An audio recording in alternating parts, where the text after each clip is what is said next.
basically the most difficult conditions we can really get. Delivery mode from here.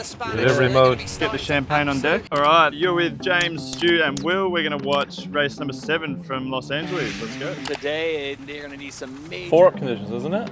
Yeah, you're out of here, mate. Yeah, take a day off, mate. Yeah. I'm actually in the lounge having a beer. This is light wind, so when the wind gets too light, we get some people off the boat. The boat's a little lighter and we can still foil, so that means it's me, Stu, Eric and Anna. This is basically, you know, the most difficult conditions we can really get where it is foiling, but there's only 4 of us. So 6 of us normally on the boat. It's a lot of work, but with 4 of us, yeah, it's really hard. And actually Canada has just tacked kind of in front of us and slightly forwards. We're actually in the dirty wind of all the boats just to our right hand side.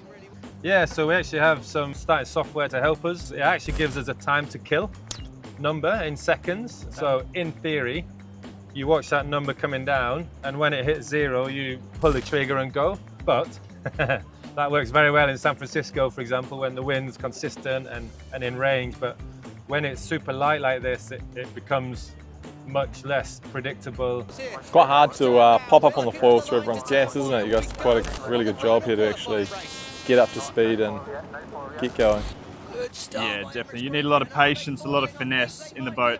If you try and rush the boat onto the foils, it would just bite back and sort of crash down. So us, the British and Brazil, kind of won the bottom end of the start line. That's probably the best position to be, and we're kind of front row and foiling. But probably actually the best start, probably the highest risk, but the best execute was the Swiss, who were high of the fleet, and they get foiling and they're able to go on a better angle, and that means they're really accelerating across. 10 out of 10 for the Swiss on this one. And this could be just the move they need. So yeah, because it's so light as well, we've got super short course, and the coach has just primed Eric that it's an early jibe onto port. It's quite new to sailing. The coaches have a coaching booth and they have all the information, basically what we have and more. How fast everyone's going, exactly where the course is. A really good link between the boat and the coaching booth there. 3 minutes, you quite low. Zone 2 start. You need to get going. You need to get going. The boys do a real nice job here of just clearing their breeze enough on Switzerland and then going for the jibe. This is the whole race right here. You've got to pull off this jibe and it's really difficult to do. And you know, we do a great job here. Nice low landing angle, and that's how we actually get the jump on Switzerland and overtake them. You can just see the pain that the rest of the fleet is in now. You know, us, GBR and Italians are probably, we're gone. Like, we're in clear air, we're around the bottom mark and everyone else is in that chopped up air from our huge wings. It's super tough once you're back in those positions. We kind of just want to keep sailing away from the rest of the fleet while we can and just wait and see if the British ever open the door. But for now, it's a bit of a patience game and kind of not trying to lose any distance on them. Yeah, it wasn't quite enough wind to foil tack, was it, in this race? Or not, maybe a couple of you guys pull off, but it was kind of a few transitions from H1 and then back into foiling. From here, we're now going to press, get the boat up to speed, get it on the foils and accelerate again. It's quite nice in the middle of the course where the boats have just come downwind. There's lots of disturbed air, so we're almost protecting ourselves to the side of the course a little bit, so we get that clear breeze for the pop. Once we hit 32, 33 kilometers an hour, we'll probably go for the foil. You can see the number on the top of the wing goes green. Once you get the boat onto the foil, it's not actually really faster unless you can get it up to sort of 40 k's an hour and over that speed, and then, you know, we start making big gains up the course in what we call the VMG. But yeah, you've got to sort of invest, so you've got to go a much longer distance, get the boat on the foil, and then you start getting paid back for it.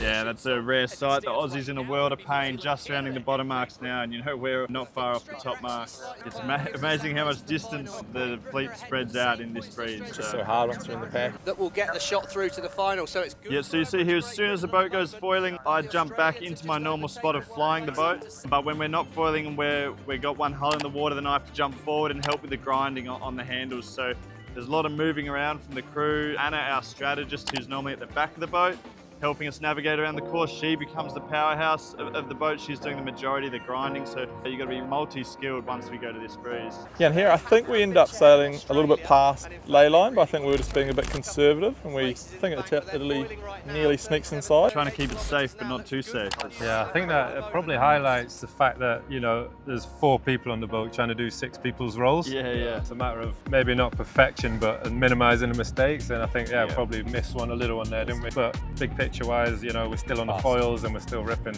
It's Emirates GBR. They've already made the turn at the last gate and they are heading upwind. The Brits have gone, the damage is done on the boats behind. It's just like bringing it home, really, isn't it? Australia and Switzerland are very tight as well. The Aussies are chasing the Swiss down. Yeah, so often in the final race of the event, you know, there's a few teams fighting for those top 3 spots, and so there's often some little battles going on within the fleet, some teams that need certain results to make it through to the final. So yeah, that's Aussie in the battle at the moment. Keep clear of Switzerland at the moment, but as soon as they enter that yellow circle, the Aussies... Yeah, just got the inside there. The Aussie boat and the Swiss. Can they stay foiling? Nicely manoeuvred. They nailed that, Todd. And now as he turn up, Swiss are in a bit of pain, bit of gas. 30 metres less than the Swiss. A bit more breeze, it wouldn't be quite as bad, but when it's this marginal little foiling, it's real death, really. So Great Britain still way out in front by more than 200 meters. Coming across, we're kind of strong on Italy here, like they're pretty close, but we're in a real nice position to really lock them in for this final bit. Yeah, nice foiling tack on the ley line, and we managed to get over the Italians. Delivery mode from here. Delivery mode. Get the champagne on deck. Italians are directly to leeward of us, taking our gas. We're on the ley line, it's just one little fetch to the finish. We'd need a miracle for us to pass the GBR boat, but pretty solid second place, I'd say. There we go. Easy, done. It's right in front of the crowd, actually. I think LA is a pretty cool spot that we get super close to the crowd. Yeah, we've been on a bit of a run of having good last races from Sydney and Auckland and here. New team on board as Germany Deutsche Bank getting here. Shot isn't at the start. Lovely Look at shot. that, the bobsled team. High time, 89%. Pretty cool stat to have, really. 89% of the time on the foils. Pretty high to say that, you know, the foiling tacks weren't always on. Happy days. Well done, Jimmy. Actually, was it Eric? Do you want to see more of this? Just hit the subscribe button and write some comments.